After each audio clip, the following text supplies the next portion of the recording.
A finales del siglo XVIII, algunas parroquias diocesanas alcanzaron desarrollos significativos en su población y economía. Florecieron en ellas grandes haciendas con notable producción para el mercado, de tal manera que algunas muy solventes optaron por pedir reivindicación política para segregarse a su ciudad matriz y contar con autoridades propias. Fue así como las parroquias de San Josep de Guasimal y Nuestra Señora del Rosario recibieron del rey de España sus títulos de muy nobles, valerosas y leales villas en 1792, posesionando sus propias justicias y capitulares en 1793. Los vecinos de las parroquias de San José y Nuestra Señora del Rosario envían a España los folios de su petición y proyecto para que el rey les concediera el favor de elevarlos a la calidad de muy nobles, valerosas y leales villas. El rey Don Carlos IV recibió con simpatía la petición de sus nobles vasallos y ordenó se hicieran los estudios y averiguaciones de rigor al tiempo que les hizo notificar de los requisitos y derechos. Los entusiastas parroquianos se aplicaron de inmediato a tramitar y cumplir con lo prescrito, como reunir 800 pesos de buen oro para pagar derechos reales y enviar a España los respectivos soportes. Don Carlos IV procedió a liberar cédula real con los títulos de Villas de San José de Cúcuta y Villa del Rosario de Cúcuta, año de 1792. En dicho acto administrativo se ordenaba a la Real Audiencia de Santa Fe como al Cabildo de la ciudad de Pamplona viabilizaran la posesión de las justicias y gobierno de las nuevas villas.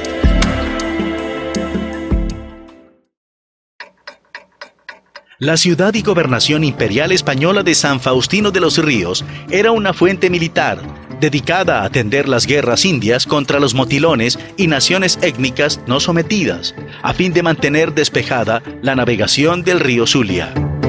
Malos tiempos, pobres cosechas, enfermedades y bajos ingresos obligaron a buena parte de sus vecinos a desplazarse a las pujantes parroquias de San Josep y Nuestra Señora del Rosario, donde se avecindaron y contribuyeron significativamente con el progreso de estas parroquias. No fueron suficientes los esfuerzos de empresarios como el capitán don Antonio Flotas y Sepúlveda, quien dedicó grandes sumas de dinero y trabajo para que San Faustino no cayera en ruinas. Reedificó su templo, incentivó la crianza de cerdos y ganado mayor, así como el cultivo de cacao, pero todo fue en vano. San Faustino se vino abajo, y hasta su gobernador se desplazó y puso despacho en Villa del Rosario. Por la ruta de Santa Fe llega el título de muy nobles, valerosas y leales villas de San José de Cúcuta y el Rosario. Fueron notificados, en primer lugar, el Cabildo y los vecinos de Pamplona. Las diligencias de posesión y organización del gobierno de las nuevas villas fueron comisionadas a un joven abogado, don Antonio de Villamizar, con el título de teniente de corregidor de la ciudad de Pamplona, quien procedió a realizar las notificaciones y protocolizaciones de rigor. Los vecinos y el cabildo de la ciudad de Pamplona ofrecieron seria oposición a la instauración y posesión de los nuevos gobiernos, pues juzgaban que su ciudad se vendría a ruina al segregarse de sus dominios los nuevos entes territoriales. Don Juan Antonio de Villamizar notificó a los notables de las nuevas villas los términos de ley, sus obligaciones y tareas para la posesión de las justicias y capitulares que integraran sus gobiernos en nombre de su majestad. Procedió a indicar cómo debían realizar, en el marco de la ritualidad requerida, a hacer los votos para la elección y nombramiento de los cargos. Nombrados los diferentes cargos y dignidades del cabildo, procedió el juez comisionado a tomar juramento a los posesionados, a la vista de los vecinos en la plaza, con lo cual hubo gran regocijo en el vecindario. Luego, todos firmaron el expediente.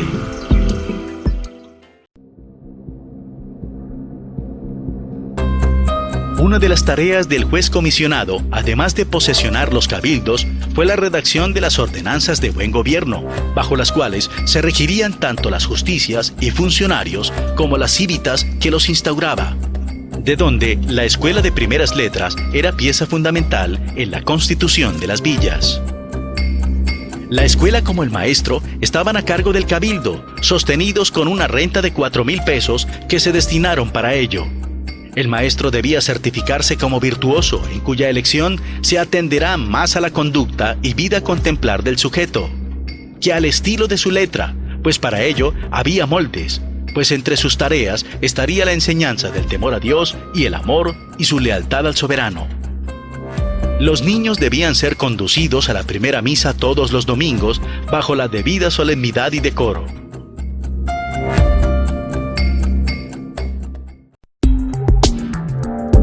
Las ordenanzas de buen gobierno prescribían con rigor el control de la vagancia y la acción a la niñez desvalida. Si se encontraba un vago, se ponía en custodia para entregarlo de inmediato a un hacendado o estanciero que lo pusiera a trabajar, so pena de ser castigado e ir a prisión si se evadía. Se ordenó que en la villa no habría más de 8 guaraperías, quedando a cargo de las justicias aplicar todo el cuidado posible para conseguir que los fabricantes de este género, con sus manipulantes o venteros, sean de buena conducta, que no se expenda demasiado fuerte, ni se hagan con mezclas dañinas a la salud.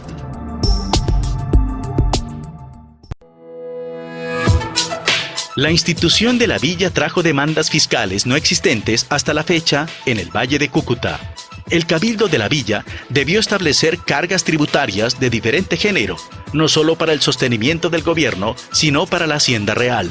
Entre los diferentes reglones que componían las rentas de propios o impuestos locales para el funcionamiento del cabildo estaban los impuestos a las guaraperías, a los juegos de mesa, juegos de azar o de truco, así como los patios de bolos. El impuesto de degüello, cobrado sobre cada semoviente, ganado mayor y menor, que se sacrificara en matadero para las carnicerías, era recaudado con suma rigurosidad, pues de paso se hacía control sobre posibles eventos de abigeato, robo de ganado.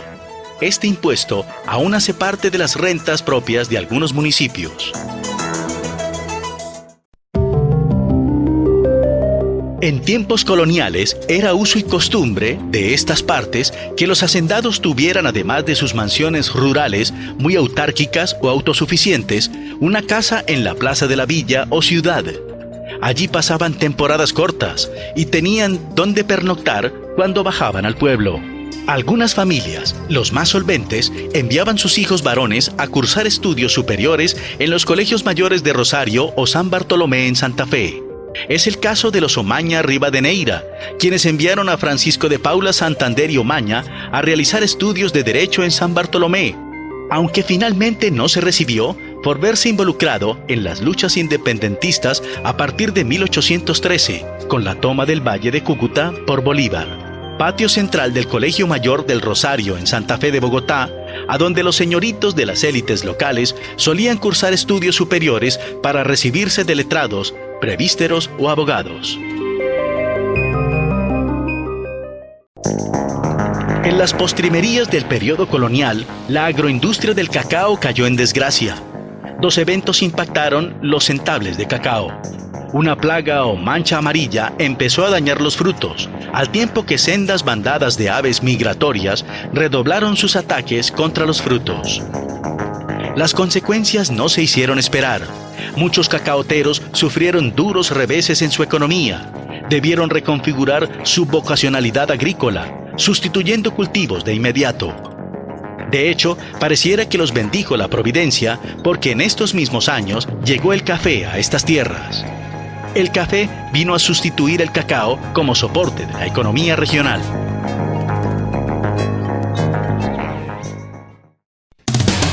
El café se conoció en Abisinia, Etiopía, nororiente de África, alrededor del siglo XV. Al parecer, unos monjes se percataron que las cabras que pastoreaban se tornaban juguetonas e inquietas al consumir estos granos y hojas. Uno de ellos llevó las hojas y pepas al monasterio. Por accidente, las pepas cayeron al fuego, generando un aroma encantador. Aunque los africanos ya lo consumían en forma de pasta, tanto para ellos como para sus animales. De Etiopía pasó a Egipto y luego a Arabia. Los turcos se encargaron de difundirlo por Europa y otras partes del mundo. En Colombia se ha documentado la presencia del café en 1730 con el padre Gumilla en su obra El Orinoco Ilustrado, como también en informes del obispo Virrey, Caballero y Góngora. En 1768, aunque la siembra y comercialización del grano se inició formalmente en Villa del Rosario, gracias a una alianza agroindustrial suscrita entre don Gervasio Rubio y don Pedro Chabeau, quienes a principios del siglo XIX, en 1803, ya exportaban cargamentos de grano por el río Zulia y Maracaibo.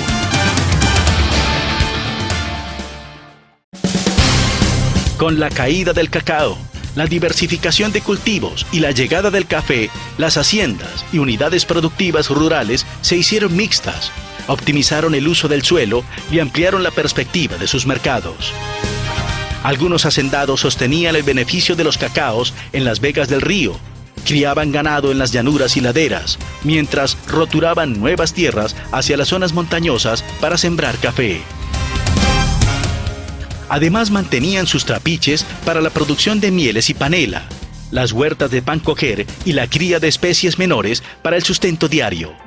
Eran unidades agroganaderas muy eficientes, exitosas, rentables y autosuficientes, además del poderoso tejido social que constituían, pues habitaban y laboraban en ellas todo tipo de castas y actores sociales de la época. El comercio de larga distancia, en especial el ejercido a la luz del privilegio de la guipuzcoana, propició la llegada de inmigrantes de origen italiano, francés, corsos y sicilianos a los valles de Cúcuta, quienes hicieron significativas contribuciones al desarrollo de las recientes tituladas y posicionadas villas de San José de Cúcuta y Villa del Rosario.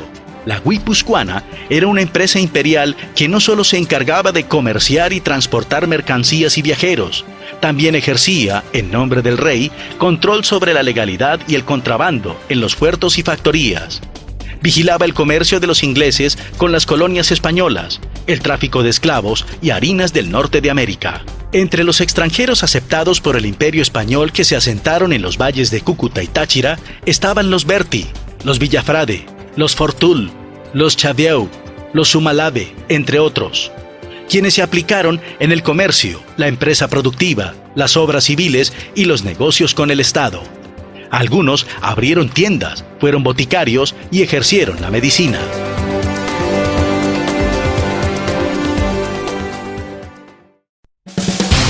Entre los inmigrantes de las postrimerías de la colonia más destacados en el Valle de Cúcuta estaba don Pedro Chabeau, empresario de gran talante, a quien se le debe la inserción exitosa del cultivo y beneficio del café, así como la construcción del templo parroquial de Villa del Rosario.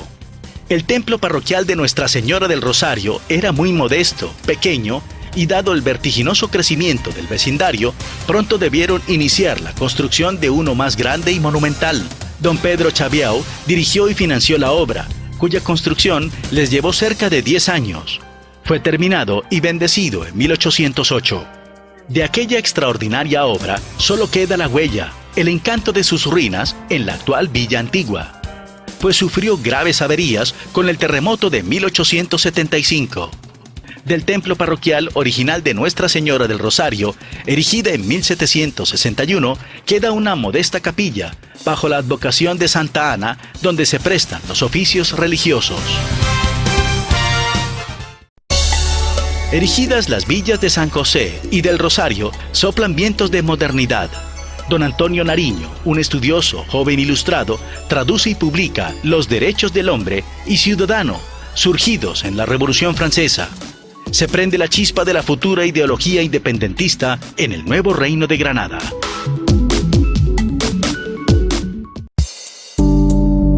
En 1808, Napoleón Bonaparte, emperador francés, invade España y secuestra a los reyes para ponerlos bajo custodia en la ciudad de Bayona. Toma el poder e instala a su hermano José Bonaparte, Pepe Botellas, en el trono español. Se establece la Junta Central de Diputados para salvaguardar el poder soberano de Fernando VII, el rey amado y deseado, pues su padre, don Carlos IV, había abdicado al trono. En 1810, todas las provincias y cabildos del imperio, tanto en la península como en América y el resto del mundo, realizaron sendas juntas y suscribieron emotivas actas de jura y obediencia al rey. Juraron permanecer leales a su amado monarca, rechazar toda invasión extranjera del impío y déspota Napoleón, gobernar en su nombre y luchar por su legítima soberanía, religión y principios de integridad imperial. El pueblo entero apoyó con regocijo esa iniciativa. La historia ha malinterpretado este movimiento como gritos de independencia que no fueron tales. Pasada la euforia del movimiento jurista y las juras en favor del rey, de 1810, algunas ciudades y provincias decidieron proclamar independencia absoluta, como Mompox, Caracas y Cartagena. Otras decidieron jugársela por la corona y se mantuvieron leales a España, como Santa Marta, Maracaibo y San José de Cúcuta. Las plazas de San José y Villa del Rosario se mantuvieron como un bastión realista, aliados de Maracaibo y escindidos de Pamplona, quien había abrazado la causa independentista. Bolívar entra a San José y conquista la plaza en febrero 28 de 1813. Los realistas al mando del coronel español Rafael Correa abandonaron la villa, mientras Bolívar se hace con el poder local y lo entrega a los pamploneses. No sin antes tener serias dificultades con el general Manuel del Castillo y Rada, comandante de las tropas neogranadinas, por los fusilamientos, abuso de poder, continuos robos y confiscación de bienes a la población civil. Bolívar abandona la plaza de San José y continúa con su campaña hacia Venezuela. Deja a Francisco de Paula Santander con una pequeña tropa para defender lo conquistado. Los españoles retoman el valle de Cúcuta, derrotan a Santander en Carrillo, asesinan a doña Mercedes Ábrego, acusándola de alta traición al rey por servir la causa patriota. Se produce la masacre de los Vados, protagonizada por las guerrillas españolas de Matute y las mismas tropas realistas de Bartolomé Lizón.